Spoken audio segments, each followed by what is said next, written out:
Soyez tous les bienvenus, également tous ceux qui vont suivre ce culte sur le net un peu plus tard.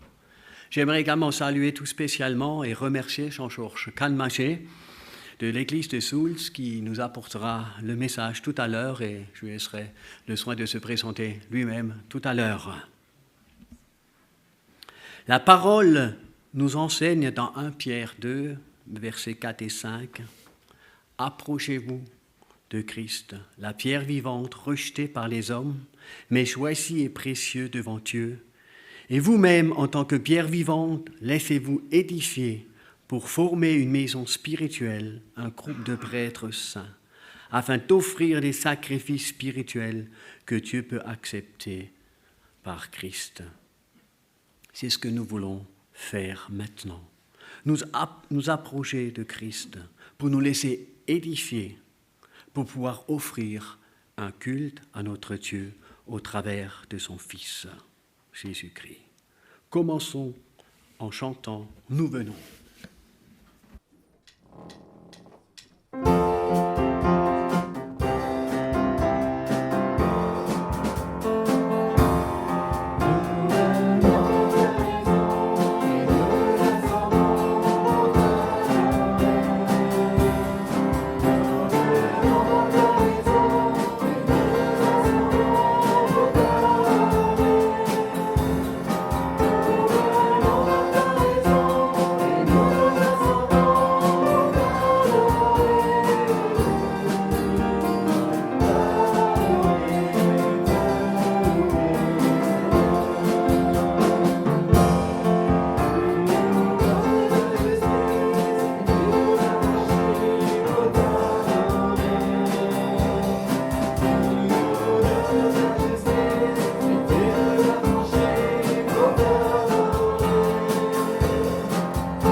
Nous restons debout pour la prière. Père éternel, notre Dieu, merci pour ta présence parmi nous ce matin. Oui, nous voulons nous approcher de toi pour être édifiés. Seigneur, oui, nous voulons être édifiés par ta grâce, Seigneur. Merci car nous sommes des privilégiés, Seigneur. Seigneur, oui, que ton esprit nous parle ce matin, que ton esprit agisse en nous, que nous puissions être des témoins vivants, Seigneur, durant cette semaine à venir. Nous voulons aussi penser à tous ceux qui ne peuvent pas être parmi nous ce matin. Je pense aux malades, Seigneur, que vraiment tu les visites, que tu leur fasses du bien. Seigneur, on va aussi prier à tous ceux qui sont au week-end flambeau, Seigneur.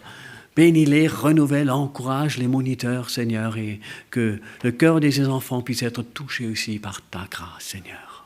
Touche-nous à travers ta parole, Seigneur, et que ce culte puisse être une louange à toi seul. Alléluia. Amen. Nous voulons louer et adorer notre Seigneur avec les 3 prochains chants. Nous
Tu es digne, notre Seigneur, notre Dieu, toi le Saint, de recevoir la gloire, l'honneur, la puissance, car tu as créé toutes choses, et c'est par ta volonté qu'elles ont été créées et qu'elles existent. Saint, Saint, Saint est le Seigneur Dieu, le Tout-Puissant, celui qui était et qui vient. Alléluia.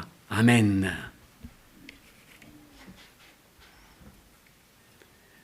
Nous voulons écouter la parole de Dieu et j'aimerais lire quelques versets qui se trouvent dans Romains 1,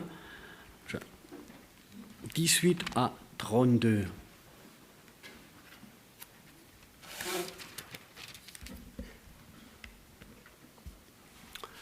On peut donner plusieurs titres à ce texte, j'en ai choisi 2, Égarement et folie des païens. On peut dire également conséquence du mépris des hommes vis-à-vis de la parole de Dieu. La parole de Dieu se révèle du ciel contre toute impiété et toute injustice des hommes qui retiennent injustement la vérité captive, car ce qu'on peut connaître de Dieu est manifesté pour eux, Dieu le leur ayant fait connaître. En effet, les perfections invisibles de Dieu, sa puissance éternelle, sa divinité, se voient comme à l'œil nu depuis la création du monde quand on les considère dans ses ouvrages. Ils sont donc inexcusables, car ayant connu Dieu, ils ne l'ont point glorifié comme Dieu et lui ont point rendu grâce, mais ils se sont égarés dans leurs pensées, et leur cœur sans intelligence a été plongé dans les ténèbres.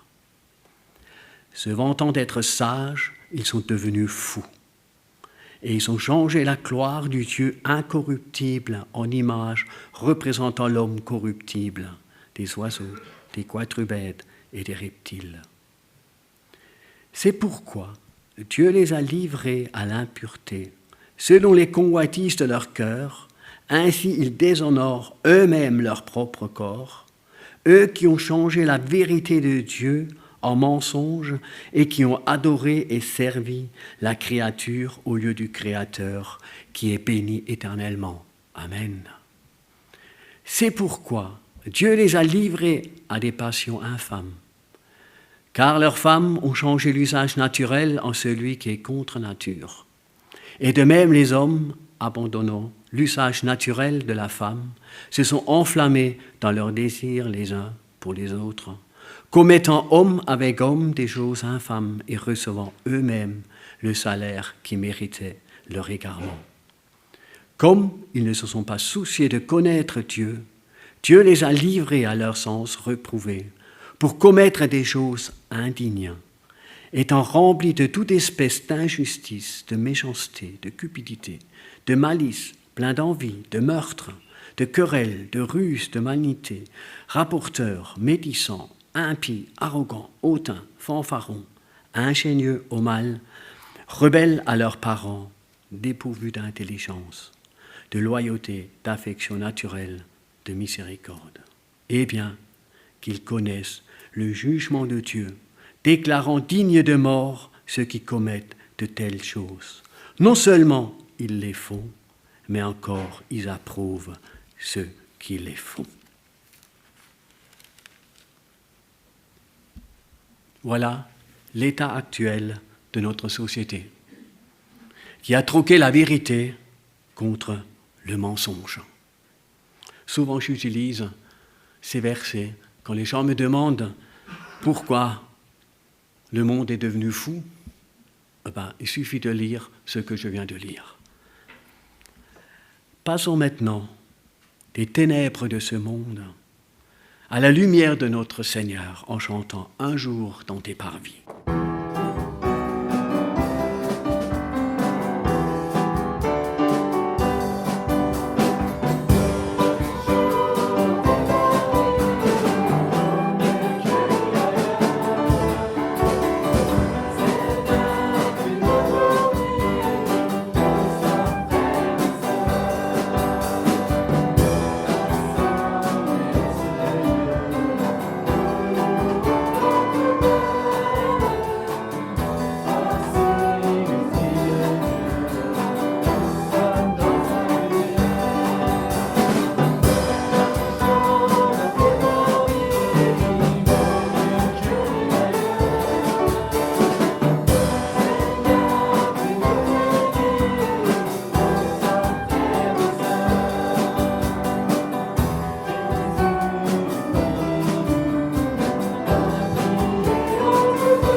Vous pouvez prendre place. Je viens aux annonces.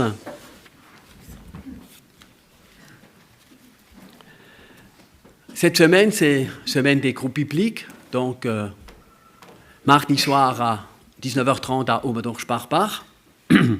Également, mercredi, c'est à Merculaire à 19h30 également. Et à 20h à Wörth. Donc, le culte de la semaine prochaine sera à la même heure, également précédé par la réunion de prière à 9h du matin. Est-ce qu'il y a encore une autre annonce à faire? Donc, il y a le groupe des flambeaux qui est en week-end. Non, il n'y a pas d'autre annonce. Si, il y a Bernard qui nous a amené un petit stand de Média Espérance. Hein. Non, c'est qui? Alors, j'ai mal compris. Ah, pardon. C'est Jean-Georges, voilà. Et voilà, vous pouvez regarder dehors et vous pouvez acheter les cartes ou ce qu'il y a, les traités qui sont exposés. Voilà, merci. Donc, pour introduire le repas du Seigneur, j'aimerais vous lire quelques versets dans d'abord le psaume 51 qui est connu, le psaume de David.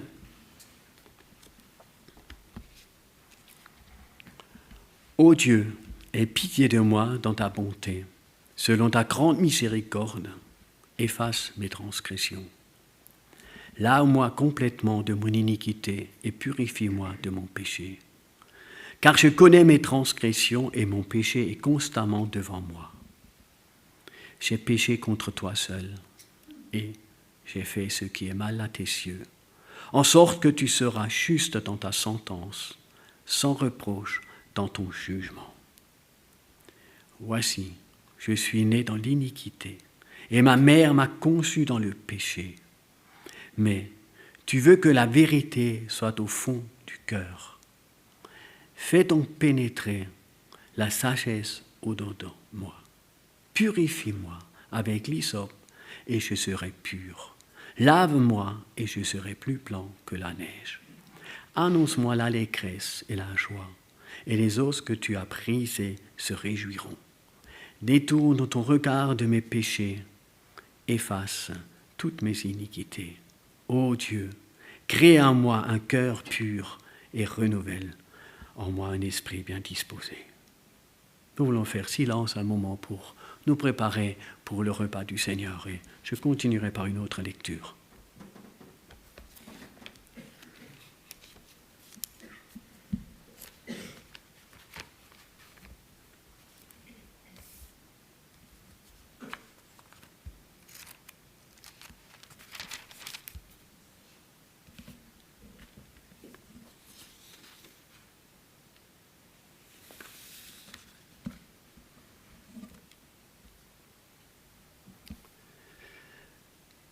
Car j'ai reçu du Seigneur ce que je vous ai enseigné.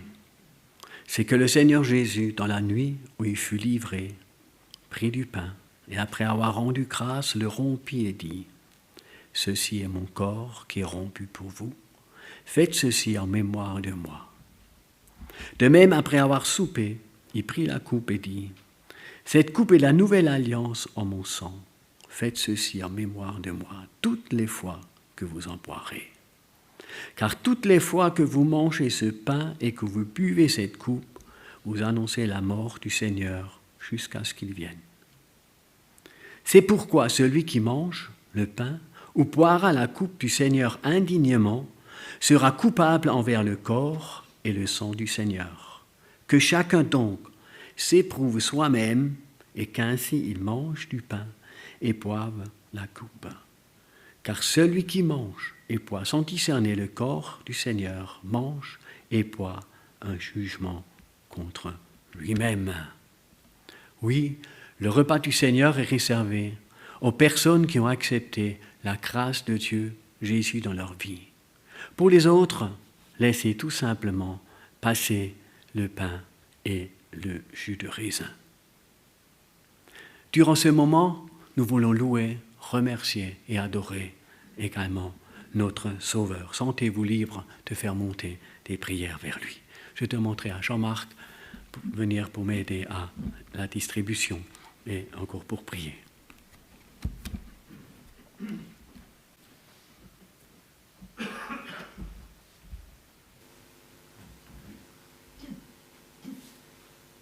Seigneur, oui, nous voulons ce matin nous souvenir de ton immense sacrifice à la croix, Seigneur, par cette prise des aliments, Seigneur, nous voulons être reconnaissants parce que tu es allé jusqu'au bout. Seigneur, oui, c'est par pure grâce que nous pouvons accéder à Dieu le Père, Seigneur, et nous voulons vraiment nous souvenir de cela ce matin, Seigneur, et te rendre grâce pour ton immense sacrifice à la croix. Amen. Amen.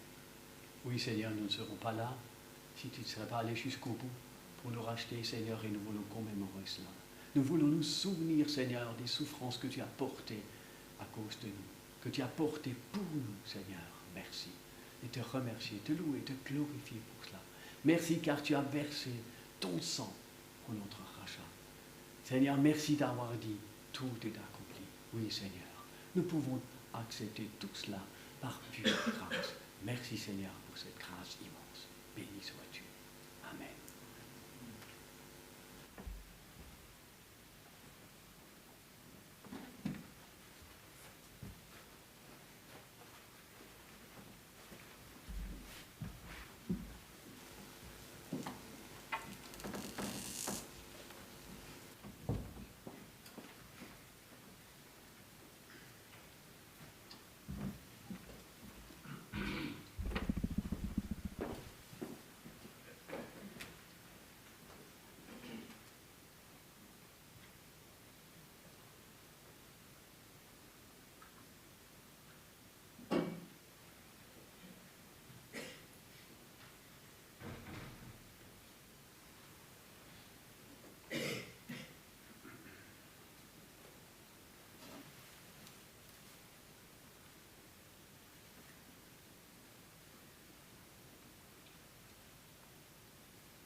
Merci Seigneur parce que tu as fait de nous tes enfants bien-aimés. Merci parce que tu nous as donné Jésus pour qu'il porte les péchés de son nom, pour qu'il le porte jusqu'à la fin, Seigneur. Pour qu'une fois pour toutes il règle cette question. Pour qu'une fois pour toutes il soit vaincu. Merci Seigneur. Ce que tu as fait par amour pour nous. Cet amour est un mystère, Seigneur, que nous ne comprenons pas. Mais tu nous fais la grâce, Seigneur, de pouvoir nous présenter devant toi, laver et purifier par le sang de Jésus. Merci, Seigneur, parce que tu es devenu notre frère. Et nous sommes frères de Jésus. Seigneur, merci pour la perspective d'éternité auprès de toi que tu nous donnes. Merci de nous accompagner dans nos vies, de nous enseigner jour après jour comment vivre dans ce monde de péché en étant enfant de Dieu. Seigneur, que ton nom soit loué et béni.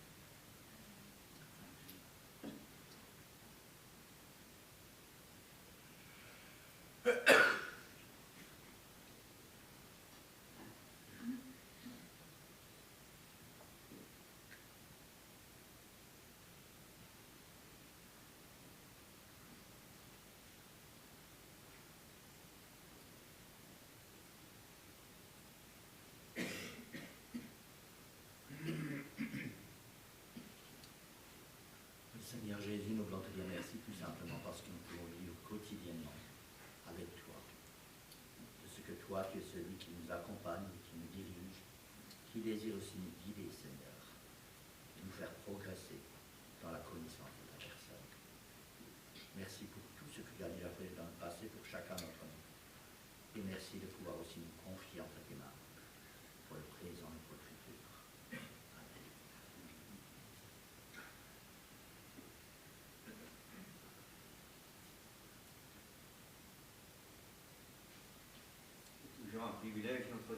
arrêter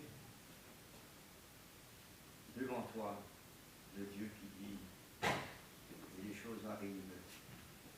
C'est vrai, au milieu de la folie, des excitations de ce monde, merci pour le bonheur de te parler, de t'écouter, de marcher avec toi, pour la perspective du retour de Jésus. Merci pour ta parole qui reste en notre âme, pour le secours de ton Saint-Esprit. Merci de nous toucher chacun, là, dans nos situations particulières, de manifester ta gloire dans nos fragilités, dans nos faiblesses, pour que Jésus soit vu, connu, reconnu, adoré, aimé et servi à la gloire du Père. Merci pour la perspective de ton retour, Seigneur Jésus. Merci pour cette assurance que ce que tu commences, eh bien tu l'achèves.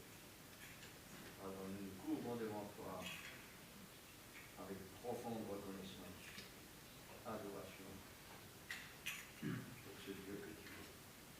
Amen.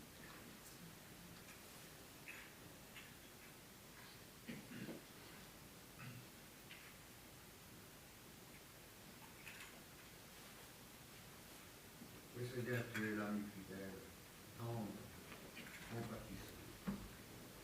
Oui, Seigneur, tu m'as haute retraite auprès de toi.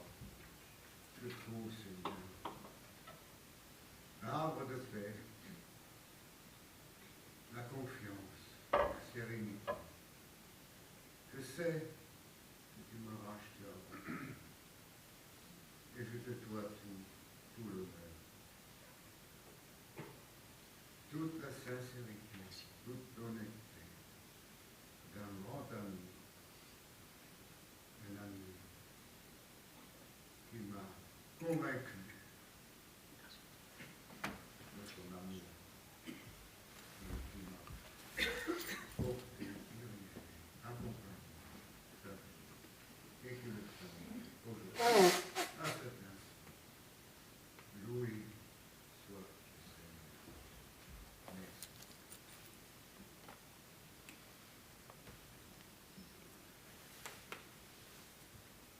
Car il n'y a pas de distinction, tous sont péchés et sont privés de la gloire de Dieu. Et ils sont gratuitement justifiés par sa grâce, par le moyen de la rédemption qui est dans le Christ Jésus. Seigneur, merci parce que tu as tout fait pour nous. Seigneur, il n'y a pas de distinction. Seigneur, nous étions tous pécheurs, nous étions tous loin de toi. Errant ça et là, Seigneur, et toi, dans ta grâce, tu nous as achetés à un prix fort, le prix de ta vie que tu as donné à la croix de Golgotha. Seigneur, nous sommes justifiés par ton sang qui a coulé, par ta paix qui a été donnée. Seigneur, nous pouvons recevoir la vraie vie, la vie éternelle. Seigneur, merci pour ce cadeau immense que tu nous as donné, Seigneur. Seigneur, autrement nous ne serions pas là, Seigneur. Notre vie n'aurait pas de sens, Seigneur. C'est toi qui as donné un sens à notre vie. Seigneur, c'est toi qui as tout fait pour nous, qui nous a aimés le premier depuis toujours, de toute éternité, tu nous as aimés, Seigneur. Merci pour ce grand cadeau que tu es pour nous, Seigneur. Ce matin, encore, en faisant ce repas, nous pouvons nous souvenir tout à nouveau, Seigneur. Merci pour ta fidélité, merci pour ta patience. Merci parce que tu es toujours là, là où nous sommes, dans ce que nous vivons, Seigneur, que ce soit bien ou pas bien, dans les difficultés, Seigneur, tu nous connais tous ce matin, tu connais notre cœur, Seigneur. Mais tu es toujours là pour nous secourir et pour nous amener plus loin, Seigneur. Seigneur, nous avons tellement besoin de toi. Moi, le premier, Seigneur, je reconnais que sans toi, je ne peux rien faire. Seigneur, tu veux que nous venions humblement devant toi et que nous te disions que nous avons besoin d'apprendre, Seigneur. Seigneur, nous sommes en apprentissage avec toi, Seigneur. C'est toi notre maître, c'est toi qui donc nous a enseigné ce matin, Seigneur, à travers ce qui va être apporté, Seigneur. Seigneur, que toute la gloire te revienne, l'honneur, l'adoration à toi, Jésus, Père et Saint-Esprit. Amen.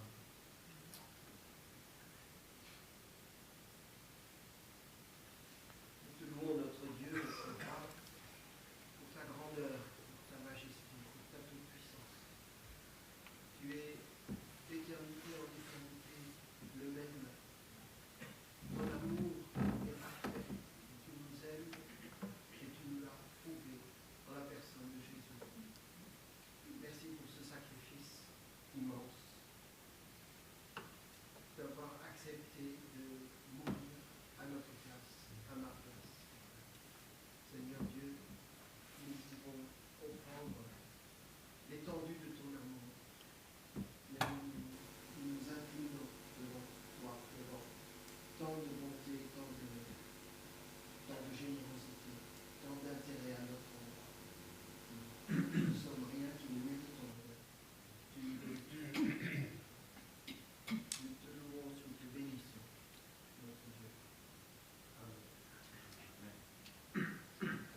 Donc Henri m'a demandé de me présenter courtement, parce qu'apparemment tout le monde ne me connaît pas. Donc je m'appelle Jean-Georges Cannemacher. Je fais partie de l'église de Soultz-sous-Forêt. Je fais partie aussi du conseil pastoral depuis maintenant un peu plus d'1 an. Et on y est à l'église depuis 2008, depuis notre retour du Sénégal, où nous étions avec la WEC pour annoncer l'évangile là-bas. Qu'est-ce qu'il y a encore en plus à dire? Je représente un peu ce matin 2 casquettes. L'une, Jean-Georges Cannemacher, l'autre, le vice-président de Média Espérance. C'est pourquoi on a aussi amené quelques nouveautés de Média Espérance. Nous existons encore, grâce à Dieu, parce que l'année dernière, on avait vraiment des doutes si on allait survivre. On avait 16 000 € de déficit en 2022. Et puis, grâce à l'aide de Dieu, il faut vraiment le dire, l'année 2023, dans les derniers jours, on a pu quand même terminer positivement notre comptabilité. Et nous sommes reconnaissants à Dieu pour cela. Qu'est-ce qu'il y a encore à dire? Pas grand-chose. Le reste, l'essentiel, c'est la parole qui doit vous parler. Juste peut-être pour rassurer, pour que vous ne soyez pas troublés pendant tout le message, il me manque une dent, c'est vrai. C'est pas parce que ma femme n'est pas là, c'est pas qu'on avait une bagarre ce matin, loin de là, je l'ai simplement perdue. C'est ce qui arrive quand on devient un peu plus vieux, Donc j'ai ramené qu'un de mes fils, Vaillant, qui est là, qui aura bientôt 17 ans. Et l'autre est à l'église de Soultz, David, qui a 15 ans et demi avec ma femme Sophie. Parce qu'on a aussi invité là-bas quelqu'un à prêcher. Et donc j'ai dit, si déjà moi je ne suis pas là, essaye au moins d'être là-bas pour l'encourager aussi, Étienne, qui prêchera là-bas chez nous, à Soultz-Forêt, Donc, pas de problème. Vous pouvez maintenant suivre tranquillement le message. Il me manque une dent. Elle me manquera encore à la fin du culte, Voilà. Ce matin, j'aimerais vous parler de la prière. C'est un sujet un peu sensible, parce que chacun d'entre nous sait que on a encore des progrès à faire. Et rassurez-vous, moi aussi, j'ai encore beaucoup de progrès à faire dans ce domaine. Je suis encore loin d'avoir atteint la perfection. Et je crois que je ne vais jamais l'atteindre ici-bas. Il faudra que j'attende d'être auprès du Seigneur. Et j'aimerais lire avec vous un texte qui se trouve dans Jacques 5, à partir du verset 13. Jacques 5, à partir du verset 13, la fin du chapitre et du livre de Jacques. L'un de vous passe-t-il par la souffrance qu'il prie? Un autre est-il dans la joie qu'il chante des cantiques? L'un de vous est-il malade qu'il appelle les responsables de l'Église, qui prieront pour lui après lui avoir fait une onction d'huile au nom du Seigneur Jésus? La prière faite avec foi sauvera le malade et le Seigneur le relèvera. S'il a commis quelques péchés, ils lui seront pardonnés. Confessez vos péchés les uns aux autres et priez les uns pour les autres, afin que vous soyez guéris. Quand un juste prie, sa prière a une grande efficacité. Élie était un homme tout à fait semblable à nous. Il pria avec insistance pour qu'il ne pleuve pas, et pendant 3 ans et demi, il ne tomba pas de pluie sur le sol. Puis il pria à nouveau, et le ciel redonna la pluie, et la terre produisit des récoltes. Mes frères, si quelqu'un parmi vous s'égare loin de la vérité, et qu'un autre l'y ramène, sachez que celui qui ramène un pécheur de la voie où il s'est égaré le sauvera de la mort et permettra le pardon de beaucoup de péchés. Voilà. Le texte de Jacques 5, versets 13 à 20, pour ceux qui voudraient encore le relire cet après-midi. J'ai intitulé mon message « La puissance de la prière ». Et ce matin, on vient de lire ce texte qui nous invite à confier, on peut dire, tous nos soucis entre les mains de Dieu. Quelle que soit ta joie ou ta souffrance, tu peux les confier entre les mains de Dieu. Si la parole de Dieu est nourriture pour notre âme, la prière en est l'oxygène. La Bible et la prière vont de pair. Nous avons besoin de manger et de respirer au quotidien. Pratiquons donc avec ferveur la lecture de la Bible et prions pour affermir notre vie chrétienne. Dans un texte juste avant notre lecture, il est question que la langue peut être un instrument dangereux dans nos vies. Il est petit, mais on peut faire beaucoup de tort avec la langue. Mais aujourd'hui, nous verrons que la langue peut aussi être un instrument de bénédiction en proclamant la parole de Dieu, ainsi que pour prier et pour louer Dieu. Et j'aimerais simplement vous dire ce matin, prions au lieu de nous plaindre. Je ne sais pas si vous êtes peut-être parfois en train de vous plaindre. Moi, ça m'arrive. Vaillant peut le confirmer. Et j'ai trouvé cette parole, une parole de sagesse. Prions au lieu de nous plaindre. Le croyant mature prie dans les difficultés au lieu de se plaindre de sa situation. Je pense que si nous commençons à prier, nos regards se détournent au fur et à mesure de nos difficultés. Et nous tournons nos regards vers le Seigneur. Et même les difficultés, s'ils sont encore là, on les voit d'une manière tout à fait différente. Dieu entend nos prières et y répond. Le crois-tu ? Déposons donc tous nos soucis auprès de Dieu, qui nous aime et qui désire également nous répondre. Déposer nos prières est donc une marque de maturité spirituelle, on peut dire. Jacques nous parle dans ce passage à 7 reprises de la prière. 7 étant dans la culture juive le chiffre de la plénitude. Jacques nous encourage à prier, on peut dire, dans 4 situations de vie dans lesquelles Dieu veut nous répondre. Première, prier quand nous souffrons. Prions quand nous souffrons.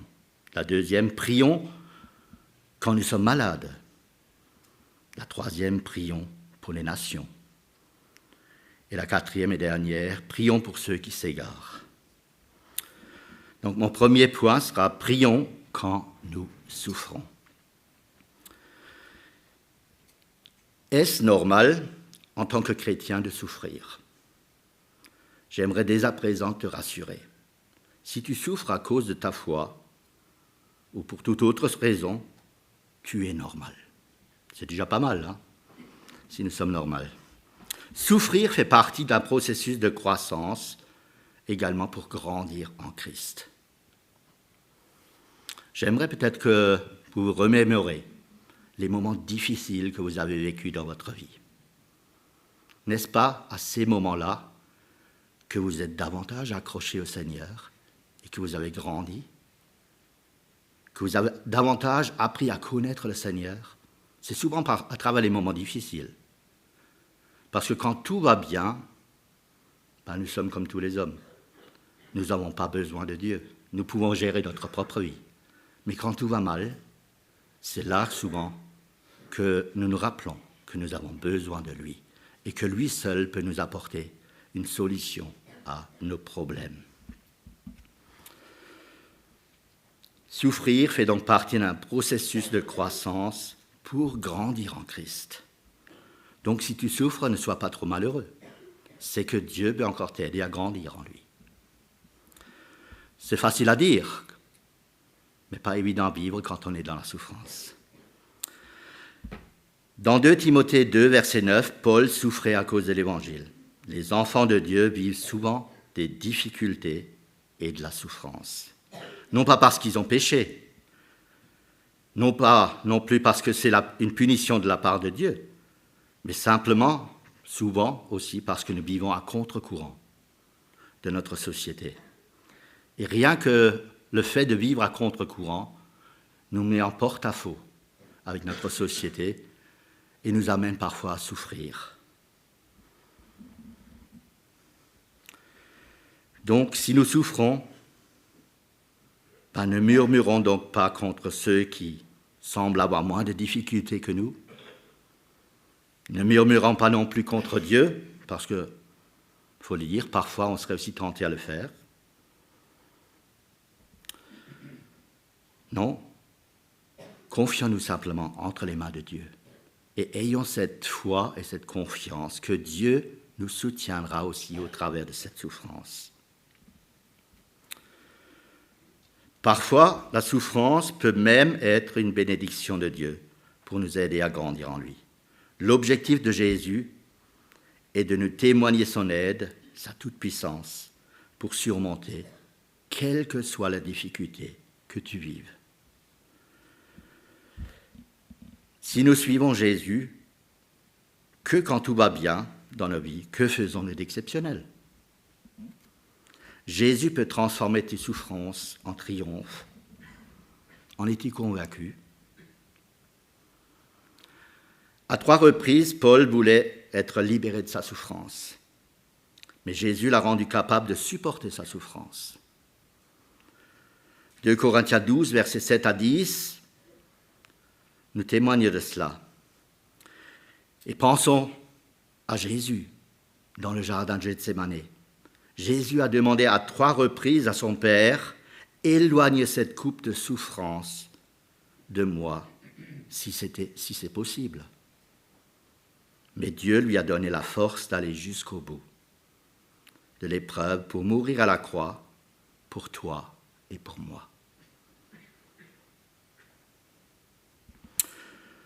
Paul et Silas, dans Actes 16, verset 25, qu'est-ce qu'ils ont fait ? Ils souffraient dans la prison, mais malgré leur souffrance, ils ont chanté et prié. Et pendant qu'ils chantaient et priaient, les portes de la prison se sont ouvertes pour eux. Et on pourrait dire, super, maintenant fuyons. Mais non, ils n'ont même pas fui, alors que les portes se sont ouvertes. Ils sont restés là. Ils sont restés là pour témoigner de leur foi. Ils n'ont pas pris la fuite. Ils ont témoigné de leur foi aux autres prisonniers et aux geôliers. Et c'est grâce à cela que d'autres se sont convertis. Ces moments de difficulté sont devenus des moments de bénédiction. Parfois, nous ne réalisons pas que nos moments de difficulté peuvent aussi être une bénédiction. Mais Jacques indique au verset 13 que tout le monde ne passe pas par la difficulté au même moment. Et c'est aussi pareil dans l'Église. Il y a des gens qui souffrent et d'autres qui vivent des moments merveilleux. Et pourtant, ceux qui vivent des moments merveilleux ne sont pas meilleurs que les autres chrétiens. Non, c'est ainsi. La vie est faite ainsi. On vivra toujours des moments de joie et des moments de difficulté dans la vie. La vie chrétienne n'est jamais un long fleuve tranquille. Et si les uns sont contents, qu'ils se réjouissent. Et il est même dit dans la parole qu'ils chantent des cantiques. Et que les autres, nous sommes appelés à prier pour que le Seigneur nous aide à surmonter la difficulté que nous pouvons vivre. On peut dire que Dieu équilibre nos vies en nous donnant des heures de souffrance, mais également des heures de cantique. Et le croyant mature apprend à chanter, parfois même dans la souffrance. Mon deuxième point, prions quand nous sommes malades. Je ne pense pas que dans ce passage, Jacques nous donne une formule passe-partout pour guérir les malades. Non, loin de là. Mais je pense que notre responsabilité est de faire appel aux anciens quand nous sommes malades.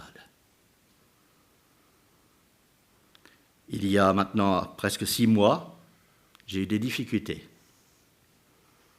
bien sûr, je suis comme monsieur tout le monde, la première chose qu'on fait, qu'est-ce qu'on va? On va chez le médecin. Mais ces difficultés ont perduré. Ils sont encore là aujourd'hui, je vous rassure, hein, ils ne sont pas encore partis. Et à un moment donné, je me suis dit, mais Jean-Georges, c'est pas normal. Tu as aussi des anciens. Tu fais même partie des anciens, entre parenthèses. Alors tu devrais être le premier à avoir ce réflexe de faire appel aux anciens. Et ce n'était pas ma première pensée. Et après 2 mois et demi, je l'ai fait. Alors les anciens sont venus, ils ont prié avec moi, j'ai eu droit à une onction d'huile. Dans la même semaine, un autre frère qui était malade a fait la même demande, on est allé. Après 3-4 jours, il m'annonce qu'il est guéri. Moi, je suis toujours encore dans la même situation. Mais ce n'est pas grave. Je vais me réjouir pour ce frère qui a été guéri. Et le Seigneur m'aidera aussi à poursuivre et avoir confiance que le Seigneur me soutiendra aussi dans des moments plus difficiles. Et c'est comme ça. Dieu n'est pas, je dirais, un tiroir, où la prière n'est pas un tiroir qu'on ouvre et puis on prend et on est guéri et puis on reforme comme on veut. Non. C'est Dieu qui décide qui est guéri et qui ne guérit pas.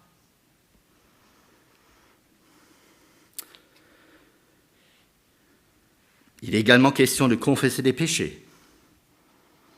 Et je pense que nous n'avons pas à faire non plus là une recherche effrénée pour trouver un péché dans notre vie. Si le Seigneur nous révèle un péché, c'est vrai que nous devons le confesser. Et si c'est le cas, souvent nous le savons depuis bien longtemps. Seulement, on ne veut pas se l'avouer ou pas l'avouer aux autres. Ne cherchons donc pas un péché là où il n'y en a pas.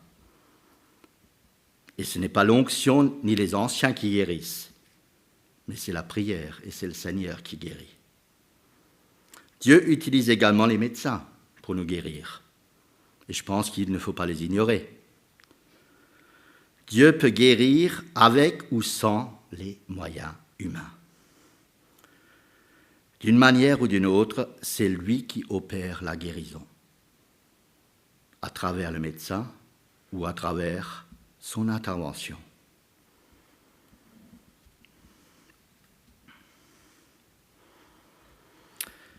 Mais alors, on pourrait se poser la question, que signifie l'expression « la prière de la foi qui guérit le malade » ?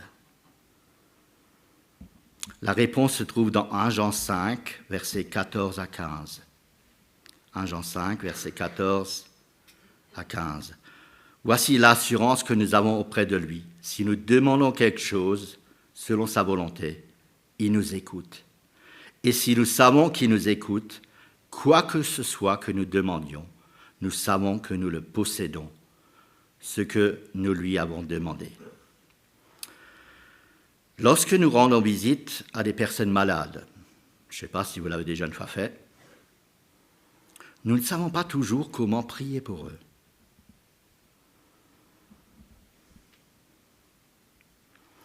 Est-ce la volonté de Dieu de les guérir ? J'en sais rien. Dieu, pense-t-il peut-être rappeler son enfant auprès de lui ? J'en sais pas non plus. Je l'ignore. C'est pourquoi je dois prier si telle est ta volonté. Guéris ton enfant.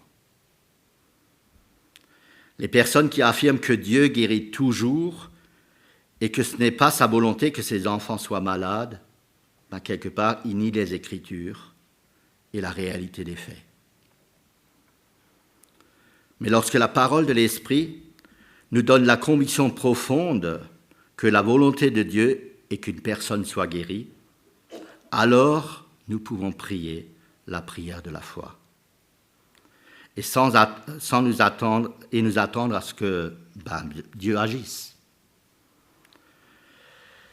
Ce n'est pas une seule personne qui prie, mais le groupe des anciens, des gens qui recherchent la volonté de Dieu. Jacques n'enseigne pas aux croyants d'envoyer chercher un guérisseur spirituel. La situation est confiée simplement entre les mains des dirigeants de l'Église locale. Troisième point, prier ou prions pour la nation, pour les nations. Jacques cite Élie comme exemple d'homme juste, dont la prière avait une grande puissance. Il a prié pendant 3 ans et demi, il n'a pas plu. C'est quand même pas rien. Hein?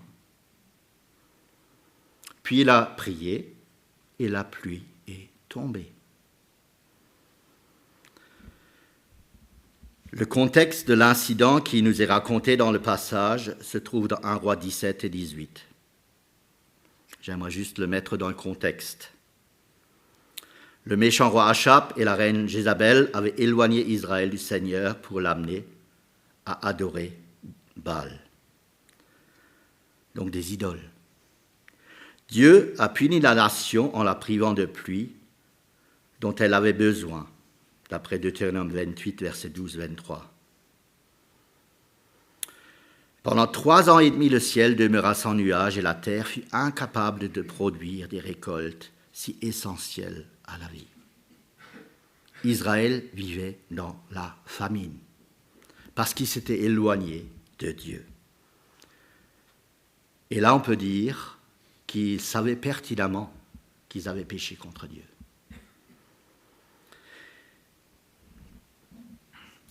Puis, Élie mit au défi les prêtres de Baal sur le mont Carmel. Je pense que la majorité d'entre vous connaissent cette histoire. Toute la journée, les prêtres crièrent à leur Dieu. Mais aucune réponse ne se fit entendre. Élie rebâtit l'autel et prépara le sacrifice. Il pria une seule fois et le feu descendit du ciel pour consumer le sacrifice. Il avait démontré que Yahvé était le vrai Dieu et que Baal et toutes les idoles qu'ils étaient en train de suivre, le peuple d'Israël, n'étaient rien du tout face à Yahvé. Cependant, la nation était toujours en manque de pluie. Alors Élie monta sur le Carmel et se prosterna devant Dieu en priant. Il pria et envoya son serviteur à 7 reprises voir s'il y avait quelques signes de pluie. La 7e fois, le serviteur vit un petit nuage, et en l'espace de peu de temps, une pluie abondante tomba et la nation fut sauvée. On pourrait croire que Élie était un homme exceptionnel en lisant cela. Spécial, mais Jacques dit au verset 17 que Élie était un homme de la même nature que nous, que toi et moi. Il n'était pas parfait. Tout de suite après cette grande victoire, il a eu peur et s'est enfui. Mais c'était un homme juste, c'est-à-dire un homme qui obéissait à Dieu et qui lui faisait confiance. Mais par moments, il avait aussi des doutes. Par moments, il a aussi pris la fuite, même devant Jézabel, la reine, qui voulait le tuer. Il a même demandé à un moment donné la mort, tellement il était désespéré. La promesse de Dieu de répondre aux prières s'adresse à tous les enfants, pas seulement, on pourrait dire, à une sorte d'élite spirituelle. Élie avait prié avec foi, car Dieu lui avait dit qu'il enverrait de la pluie, dans 1 Roi 18, verset 1. C'est pourquoi il pouvait aussi prier avec cette confiance, cette prière de la foi, parce qu'il savait que c'était selon la volonté de Dieu. Et quand nous savons ou connaissons la volonté de Dieu, là nous pouvons y aller et vraiment avoir cette confiance que Dieu répondra à cette prière. Robert Lave, un commentateur, dit « La prière, ce n'est pas faire en sorte que la volonté des hommes s'accomplisse dans le ciel, mais que la volonté de Dieu s'accomplisse sur la terre. » La parole de Dieu nous donne, on peut dire, les promesses que nous pouvons proclamer dans nos prières. Élie n'avait pas seulement la foi lorsqu'il priait, il faisait aussi preuve de persévérance. Il pria, puis pria à nouveau, jusqu'à ce que son serviteur lui annonce qu'il avait vu un petit nuage se lever de la forme d'une main. Il pria jusqu'à ce qu'il vît ce que Dieu lui avait promis, qu'il allait pleuvoir. Il en était convaincu.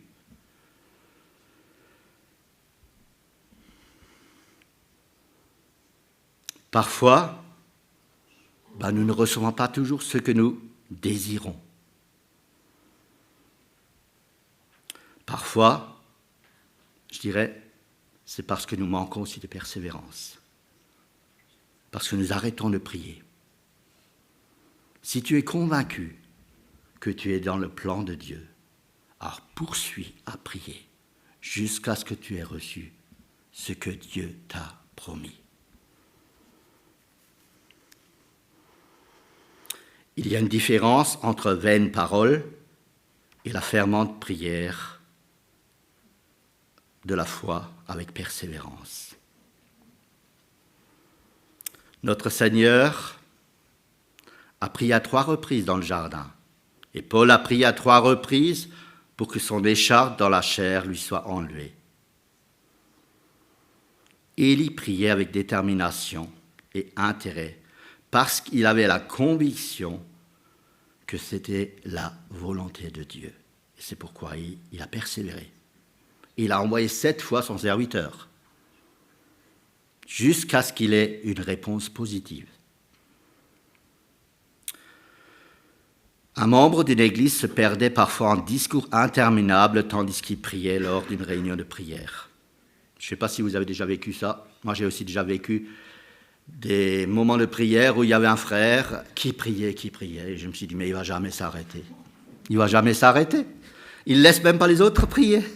Il m'est même déjà une fois arrivé de dire « Amen, frère !» pour le freiner, quoi. Bon, il n'était pas très content, hein, mais bon, au moins les autres pouvaient aussi participer à la prière, quoi. Et parfois, on a des gens comme ça. Et il y avait aussi un de ces hommes qui était dans un discours interminable et profond dans la prière. Je ne veux même pas penser que ce n'était pas profond. Hein. Et puis alors, un homme présent qui commençait à s'impatienter, lui aussi, lui a dit « Demande-lui enfin quelque chose. Demande-lui enfin quelque chose. » C'est cela le but de la prière, pas simplement parler pour parler ou pour faire des bonnes paroles. Non, nous devons lui demander quelque chose. Et c'est ce que nous devons faire. Nous n'avons pas besoin de faire un long discours. Nous pouvons simplement lui dire ce dont nous avons besoin à Dieu. Et il l'écoutera, et il l'entendra. Et si c'est selon son plan, il agira. Élie a prié pour sa nation et Dieu a répondu à sa prière. Nous devons prier pour notre nation d'aujourd'hui, pour que Dieu répande aussi la conviction du péché, et qu'un réveil puisse aussi avoir à nouveau lieu dans notre pays. Aujourd'hui, les réveils, ce n'est plus en Europe, hein, c'est ailleurs. Et quand on regarde bien, c'est où? C'est là où l'Église est persécutée. C'est là où l'Église vit dans la souffrance. Nous ne souffrons plus, parce que nous dérangeons presque plus le diable, aujourd'hui. Et parce que notre société est déjà tellement loin de Dieu, et tellement bien sans Dieu, qui n'ont plus besoin, entre parenthèses, de Dieu, ou qui pensent ne plus avoir besoin de Dieu. Et je pense que c'est là notre responsabilité de prier, que cette nation, que notre pays puisse à nouveau avoir soif de Dieu. Et c'est que Dieu qui peut le faire, ce n'est pas nous. Mais il nous demande de prier pour cela. Mon dernier point, prions pour ceux qui s'égarent. Si nous prions pour ceux qui souffrent, pour les malades, pour notre nation, nous devons aussi prier pour nos frères qui se sont éloignés de la vérité. S'éloigner signifie s'éloigner graduellement de la volonté de Dieu. L'Ancien Testament parle de retomber. Malheureusement, cette situation se produit aussi dans nos églises. Et je pense que chacune de nos églises l'a déjà vécu. La plupart du temps, le péché est le résultat d'un déclin spirituel qui s'opère lentement et graduellement. Une telle situation est dangereuse pour la personne même, mais également pour l'Église. Un pécheur égaré peut influencer d'autres personnes de l'Église et les éloigner à leur tour de l'Église. Dans Ecclésiaste 9, verset 18, il est dit « Un seul pécheur anéantit beaucoup de biens ». Et là, il parle de chrétiens, il ne parle pas de nos chrétiens. C'est pourquoi les membres spirituels de l'Église doivent intervenir et aider la personne qui s'est égarée. 1 Pierre 4, verset 8 dit « Car l'amour couvre une multitude de péchés ». Et Proverbe 10, verset 12 nous dit « La haine excite des querelles, mais l'amour couvre toutes les fautes. » Cela ne signifie pas que l'amour balaie la poussière pour la cacher sous le tapis. Loin de là. Il doit également y avoir de la vérité.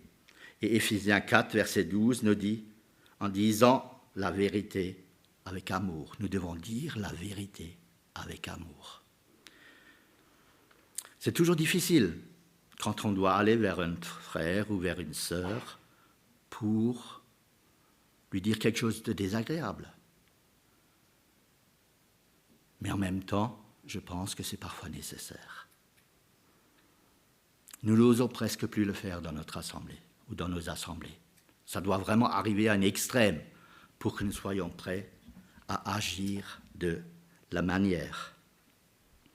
Et pourtant, je pense que bien des problèmes pourraient être épargnés si nous avions le courage d'aller vers ce frère ou vers cette sœur avec amour pour le rencontrer, pour lui parler. Que devons-nous faire lorsque nous voyons un frère ou une sœur dans la foi s'éloigner de la vérité? La première des choses, je pense, c'est prier pour lui. Et essayer de l'aider à revenir sur le droit chemin. Il faut avoir, je dirais, une attitude remplie d'amour, déjà pour le rencontrer. Il est important de gagner ceux qui sont sauvés au même titre que ceux qui sont perdus. Le Seigneur nous appelle à être ses témoins dans le monde, mais également être ses témoins au sein de l'Église, pour aider les frères et les sœurs, peut-être qui petit à petit sont éloignés de lui, à revenir à lui, à retrouver cette communion fraternelle, à avancer à nouveau avec lui. Et ça sera une joie dans le ciel pour chacun qui revient, ceux qui sont perdus, mais aussi ses frères qui se sont égarés. En conclusion, développons encore davantage notre vie de prière. Et là, je dois aussi faire beaucoup de progrès encore, rassurez-vous. Soyons des ambassadeurs de Christ parmi notre nation, grandissant en amour pour ceux qui sont perdus, mais également pour ceux qui se sont égarés. Et soyons des femmes et des hommes à l'image d'Élie, avec une foi dans un Dieu tout-puissant, qui peut encore aujourd'hui faire des miracles. Ne rapetissons pas Dieu. Nous avons un grand Dieu à qui nous pouvons faire confiance et avec lequel nous pouvons aller de l'avant, jour après jour, pas à pas, et lui faire confiance. Amen. Je te cède à nouveau la parole.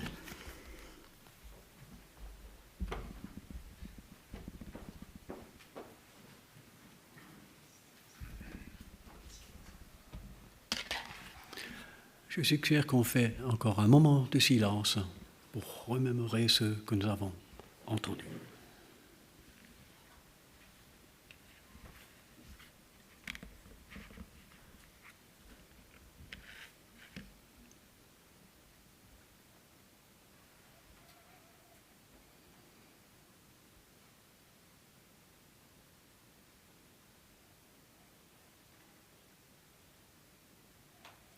Oh oui, Seigneur,